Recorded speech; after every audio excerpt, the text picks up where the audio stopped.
Chers amis, bonjour. Je vais vous parler de quelque chose de grave cet après-midi. Je viens de voir que le gouvernement s'était réuni pour la dernière fois avant de partir en vacances. Et ils ont fait une jolie photo de famille.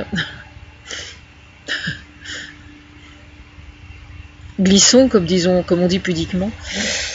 Mais c'est intéressant.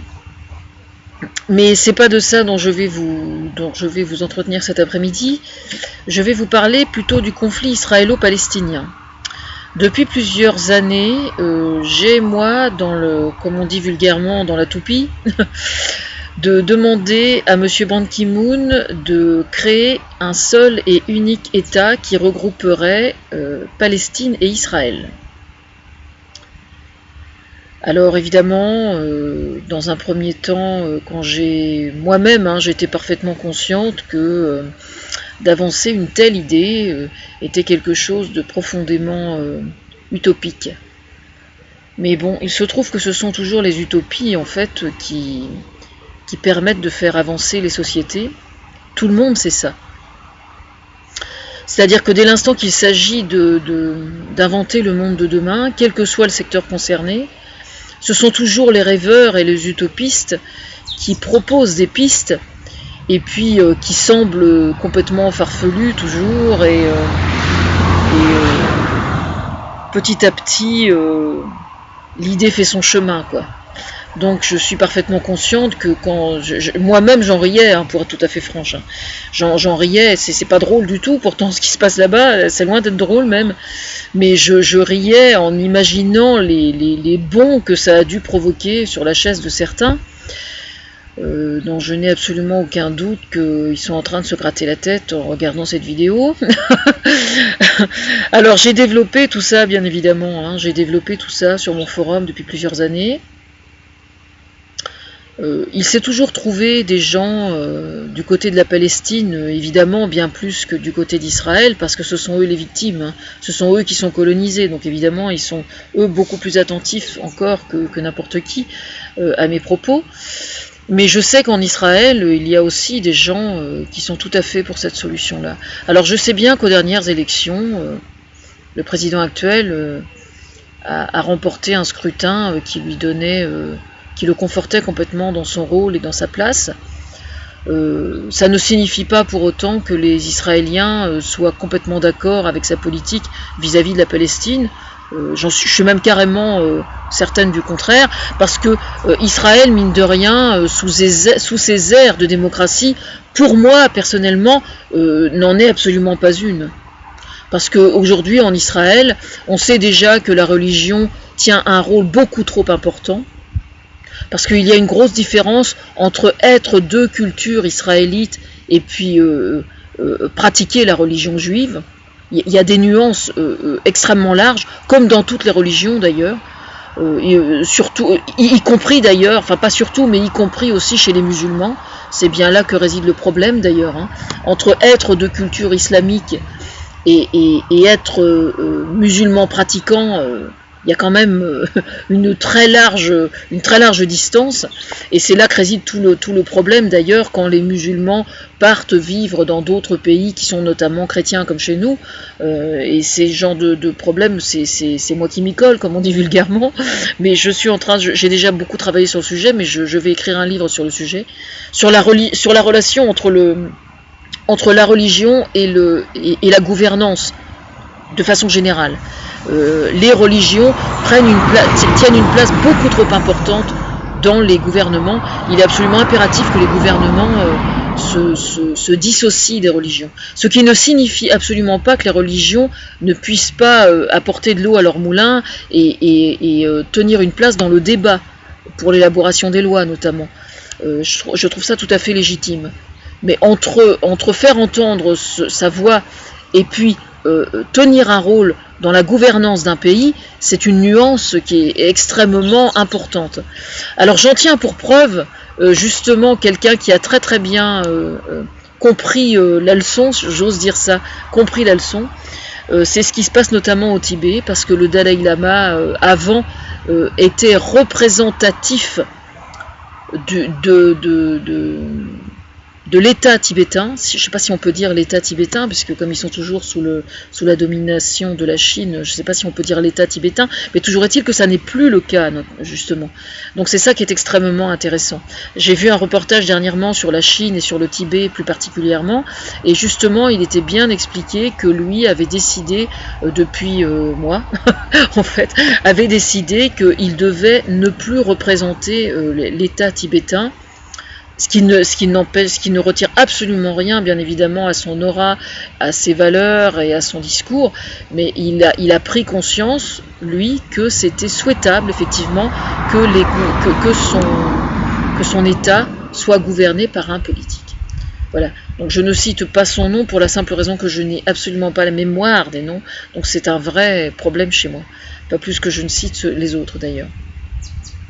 Bon, toujours est-il que j'en tiens pour preuve, par exemple, que moi j'avais fait la réflexion à Thomas Fersen en lui disant que le Tibet aujourd'hui était effectivement complètement écrasé et oppressé par la Chine, c'est un fait, mais que la condition de la femme n'était pas spécialement enviable au Tibet, d'après ce que j'entendais dire. Hein. Donc, bref. En faisant la synthèse de tout ce que je disais sur le sujet, ils se sont dit qu'en fait c'était effectivement beaucoup plus juste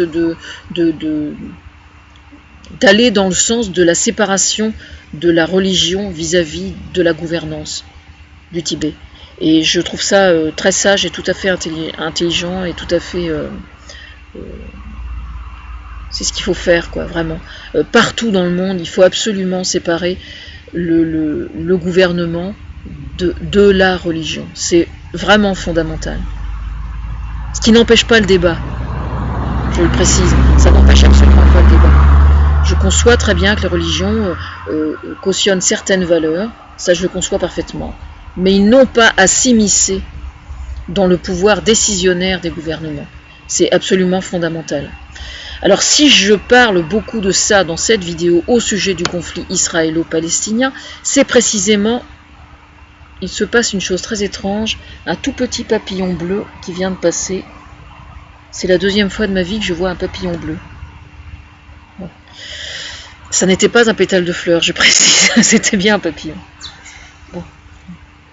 Quel honneur je vous fais. Hein. Bon, toujours est-il que, oui, donc si je défends cette théorie-là, c'est parce que je suis intimement convaincu, moi, que les Palestiniens et les Israéliens peuvent parfaitement vivre côte à côte dans un seul et même pays, où il n'y aurait donc plus aucune frontière entre Israël et Palestine, que le pays en question ne porterait le nom ni de l'un ni de l'autre. En fait, c'est le seul, le seul questionnement que j'ai sur le sujet, c'est le nom à donner au pays. Alors, hors de question de l'appeler d'un nom qui serait pompeux, comme Libéria, par exemple, ou quelque chose qui aurait une connotation étymologique qui ferait référence à la démocratie ou à la liberté, parce que justement, l'exemple de l'État qui s'appelle Libéria, sauf erreur de ma part, c'est une dictature ou un pays où les gens sont très malheureux. Donc non, c'est pas la peine d'avoir autant de prétentions.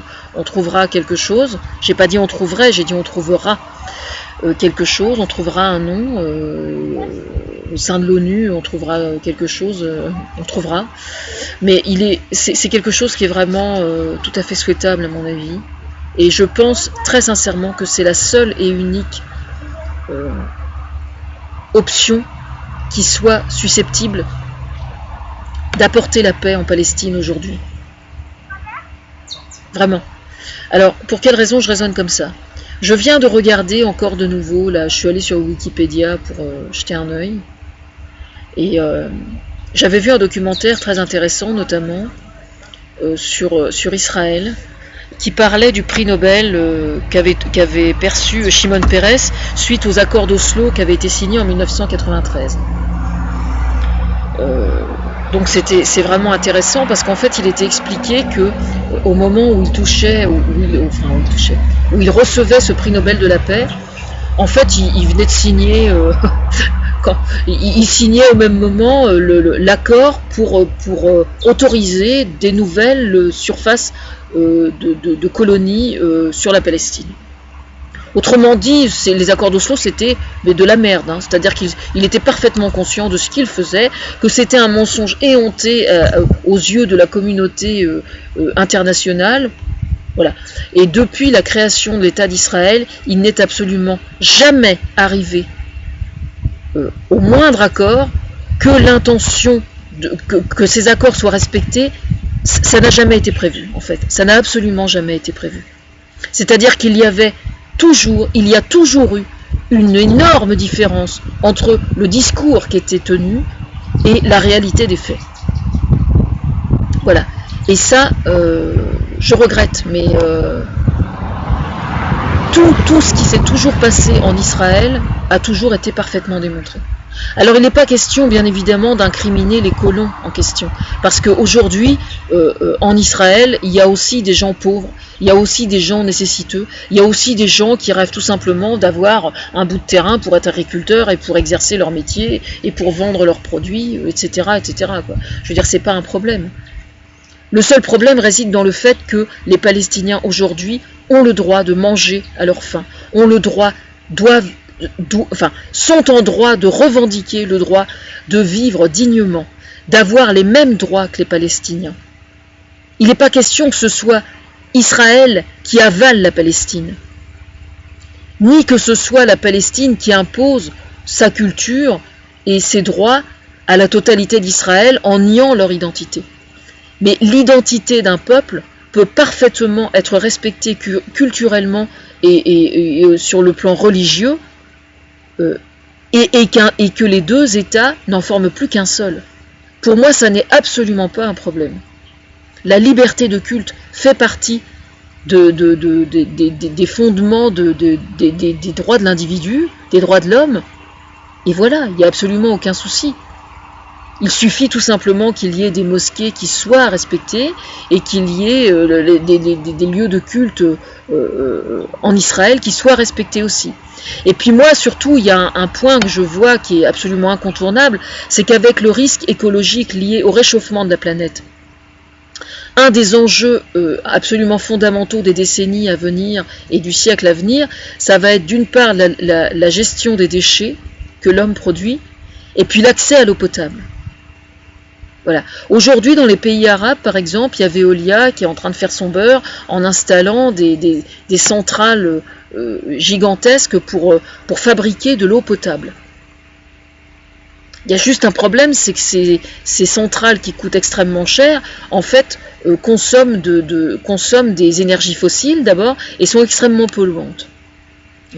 Eh bien, le conflit israélo-palestinien aujourd'hui, un des points durs extrêmement graves du conflit israélo-palestinien, c'est que si l'on ne réunifie pas les deux États pour en faire un seul, il va y avoir ce problème d'accès à l'eau qui est d'une extrême gravité. Ce problème d'accès à l'eau potable va exister dans d'autres parties du monde. Mais dans ce conflit-là, c'est encore plus grave. Voilà pourquoi moi je tiens absolument à ça. Voilà, et je démordrai pas. Hein. Ça, y a rien à faire, je lâcherai pas le morceau. Alors pour qui je roule ? Eh bien je roule pour ma pomme. Voilà. Hein. Moi, quand je vois un enfant qui se fait massacrer, je me fous complètement de savoir de quelle religion il est. Hein. Je veux dire, le fait de voir un enfant israélien massacré me fait pas plus d'effet parce qu'il est israélien, ou ça me fait pas plus d'effet parce qu'il est palestinien. Et puis cette histoire de Shoah pendant la Seconde Guerre mondiale, oui d'accord, c'est un génocide, c'est terrifiant, je suis la première à prendre la défense des juifs en France s'ils sont persécutés.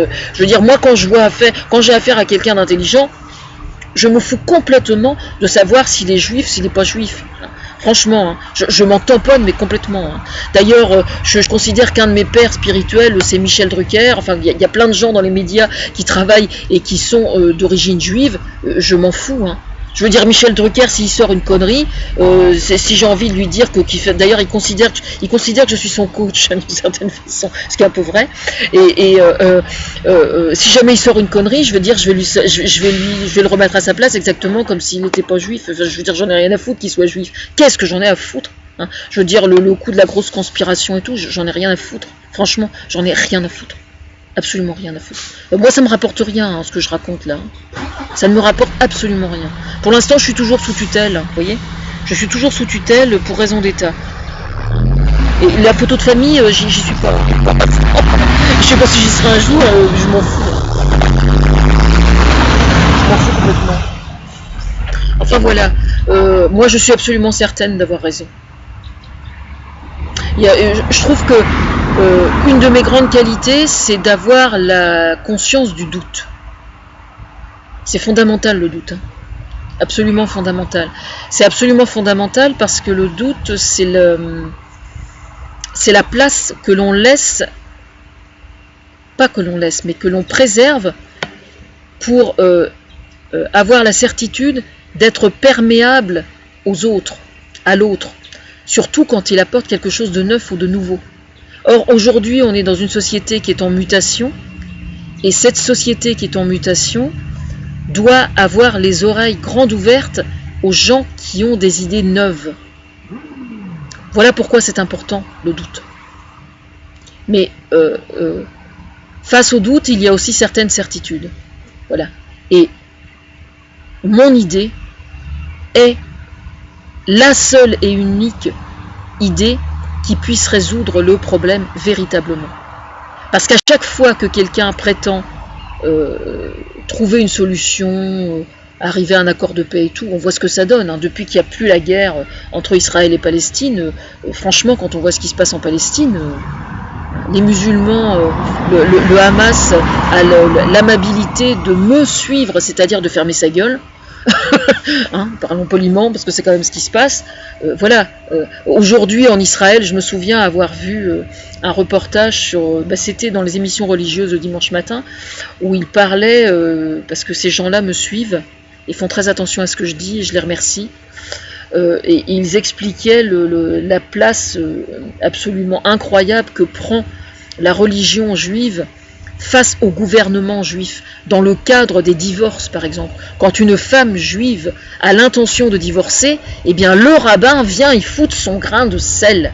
Qu'est-ce qu'il vient foutre dans le divorce des femmes en Israël, le rabbin? Franchement. Hein. Bon, ça c'est un tout petit morceau que je vous donne là. Hein. Qu'est-ce que ces gens-là viennent foutre dans la vie des gens? Le fait de regrouper les deux États en un seul permettrait justement d'avoir pour base un gouvernement qui soit véritablement laïque. Ce qui n'empêcherait absolument pas la religion de tenir sa place dans le débat, il n'y a aucun problème là-dessus. Mais la laïcité est quelque chose d'absolument fondamental. Il faut vraiment prendre conscience de ça, parce que toutes les dérives, à chaque fois qu'il y a des dérives au niveau des droits de l'homme, qu'il y a des dictatures qui sévissent, la religion vient toujours foutre la merde, quoi. C'est terrible, hein. La religion vient toujours foutre la merde. Ça fait combien de siècles que les religieux nous emmerdent? Je suis croyante, hein, pour information. Je suis croyante, mais je suis agnostique. Quand je vois, encore aujourd'hui, en 2015, à quel point les religions foutent la merde, ça me fout en colère, comme c'est incroyable. Enfin voilà, j'ai dit ce que j'avais à dire. J'ai remarqué ces derniers temps que sur France Inter, il y a quelqu'un, on m'a parlé d'un journaliste qui connaissait très bien le conflit israélo-palestinien, et donc je vais rentrer en communication avec lui. Et puis, j'ai eu vent de quelqu'un d'autre aussi. Enfin, il y a plusieurs personnes, des gens qui sont très importants, qui m'ont clairement fait comprendre que la reconnaissance totale et absolue de l'État palestinien non seulement n'arriverait pas, mais ne présentait aussi aucun intérêt, pour la simple raison que même dans l'hypothèse où ça arriverait,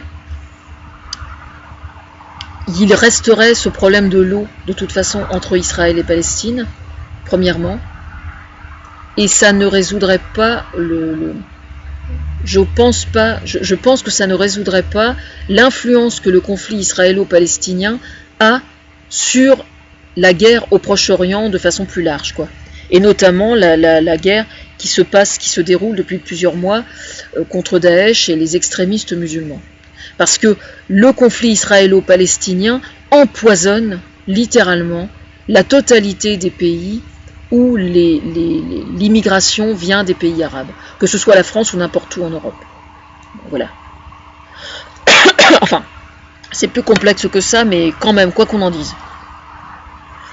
Pendant la dernière guerre, la dernière phase de conflit, sur le territoire français, c'était flagrant.